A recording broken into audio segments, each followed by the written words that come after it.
हमारे देश के जवान बॉर्डर के ऊपर खड़े रहते हैं 0 से भी कम टेम्परेचर में और हमारे देश की रक्षा कर, ताकि हमारे देश का 1 इंच भी हमारे दुश्मन के पास न चले जाए। लेकिन हमारे देश में ऐसे पॉलिटिशियंस हैं जो ये चाहते हैं कि हमारे देश से एक अलग देश बनाया जाए। मैं बात कर रहा हूँ डीके सुरेश की, जो कि डीके शिव कुमार के भ्राताश्री है। फिलहाल अभी कर्नाटका में कांग्रेस की गवर्नमेंट है और वहाँ के जो डिप्टी चीफ मिनिस्टर है वो है डीके शिव कुमार और उनके भाई हैं डीके सुरेश।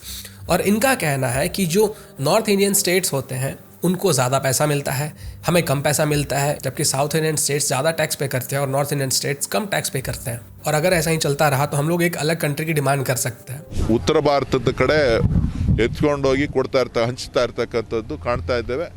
ನಮಗೆ ಎಲ್ಲ ವಿಚಾರಗಳಲ್ಲೂ ಕೂಡ ಅನ್ಯಾಯ ಆಗ್ತಾ ಇದೆ। ನಾವು ಅದನ್ನು ಮುಂದಿನ ದಿನಗಳಲ್ಲಿ ಖಂಡಿಸಲಿಲ್ಲ ಅಂತ ಹೇಳಿದ್ರೆ ಪ್ರತ್ಯೇಕ ರಾಷ್ಟ್ರಕ್ಕೂ ಕೂಡ ನಾವು ಬೇಡಿಕೆಯನ್ನು ಇಡಬೇಕಾದಂಥ ಅನಿವಾರ್ಯ ಪರಿಸ್ಥಿತಿಯನ್ನು ಹಿಂದಿ प्रदेशदವರು ನಮ್ಮ ಮೇಲೆ ಹೇರ್ತಾ ಇದ್ದಾರೆ ಅಂತ ಹೇಳಿ ನಾನು ಭಾವಿಸ್ತೀನಿ। अब यहाँ पे एक तरफ जो कांग्रेस के लीडर हैं राहुल गांधी जी, वो भारत जोड़ो यात्रा में लगे हुए हैं। एक तरफ से भारत जोड़ो यात्रा कंप्लीट करने के बाद अब वो भारत जोड़ो न्याय यात्रा में लगे हुए हैं। लेकिन उनके जो खुद के मिनिस्टर्स हैं, ऐसा लग रहा है कि वो तो अब भारत तोड़ो यात्रा में निकलने वाले हैं। और ये जो कांग्रेस का अलायंस है, ये जो इंडिया अलायंस है, इसमें जितने भी पार्टीज शामिल हैं, ऐसा नहीं है कि ये पहली बार हुआ है। डीएमके के बहुत सारे लीडर्स पहले भी ऐसी बातें कह चुके हैं। जैसे फिलहाल अभी तमिलनाडु के जो सीएम है एम के स्टालिन जी, उनका कहना था कि साउथ इंडियन स्टेट्स अगर एकजुट हो जाए और वो अगर सेपरेट कंट्री की डिमांड करेंगे तो मैं उसमें सपोर्ट करूंगा। इनका नाम तो इन्होंने किसी तरह से इंडिया अलायंस रख लिया, लेकिन इनकी जो बयानबाजी होती है वो भारत के टुकड़े करने वाले होते हैं। जहाँ तक मैं कर्नाटका के लोगों को जानता हूँ, वो ऐसा कुछ भी नहीं होने देंगे।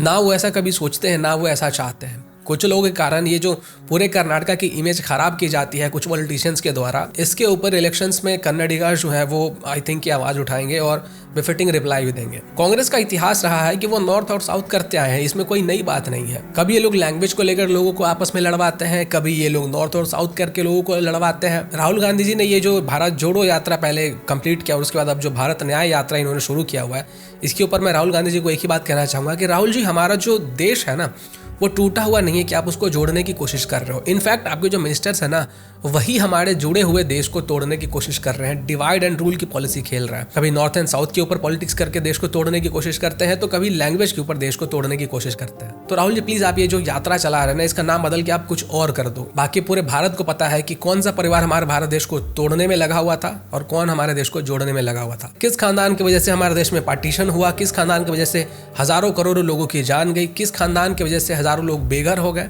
और किस खानदान की वजह से लोग आज भी सफर कर रहे हैं। और आज के हमारे वीडियो का टारगेटेड लाइक है 15,000 लाइक। और कमेंट सेक्शन में आपको कमेंट करना है कि आप किस स्टेट और किस सिटी से आते हो। वो टॉप 5 कमेंट जिस पे सबसे ज्यादा लाइक होंगे, मैं उनको हट दूंगा और एक को पिन भी कर सकता हूँ।